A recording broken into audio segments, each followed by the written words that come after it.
The Global Sumud flotilla is an international organization started on 31st August 2025 from Spain, aimed to break through Israel's illegal blockade of Palestine and deliver urgent humanitarian aid to a nation living under constant surveillance and restraint. It is the largest citizen-led humanitarian flotilla mission to Gaza ever, with more than 50 ships and representations from at least 44 countries, bringing together activists, MPs, humanitarians, doctors, artists, clergy, and lawyers, people of all faiths and backgrounds, Muslims, Christians, Jews, agnostics, and atheists alike. The flotilla represents a united stand to take direct action against the siege. Around the world we marched, protested, spoken up, and boycotted. Yet, despite those efforts, the pressure has not been enough to compel the world's governments to end Israel's assault on Palestine. For 23 months we've watched in horror as Israel, backed by powerful allies, has deprived Palestinians of the most basic necessities. So the brave volunteers on the Sumud flotilla hope to break through the blockade and deliver food, water, and medication to a besieged and starved population. But on 24th September, the GSF reported hearing and witnessing multiple explosions and drone attacks. These incidents occurred late Tuesday night and continued into the early hours of Wednesday.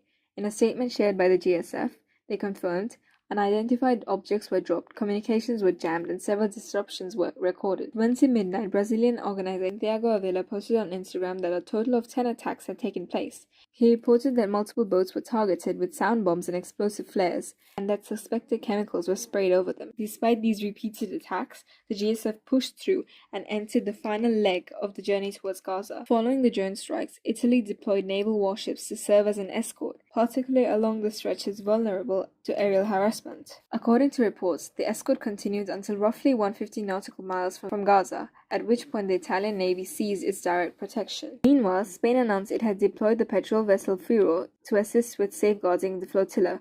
Spanish officials, however, stressed that their ship would not enter Israel's declared exclusion zone.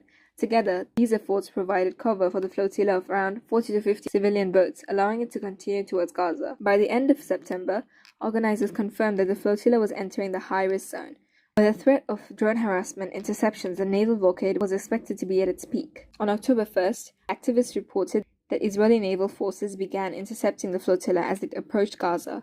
Organizers said that Israeli naval units boarded with vessels about 70 nautical miles was jamming or cutting communications. Reports indicated 19 of the boats had been intercepted in total. One of the most visible figures on board, Greta Thunberg, was shown in a video released by the Israeli Foreign Ministry being escorted by soldiers on deck. During these operations, Israeli forces used electronic jamming devices, deployed high-pressure water cannons against the civilian boats, and forcibly detained passengers and crews, seizing their vessels. On October 2nd, Israeli operations continued, and according to some reports, 14 more boats were seized, bringing the total number of halted vessels roughly to 23. Organizers said that around 10 to 20 boats were still in motion towards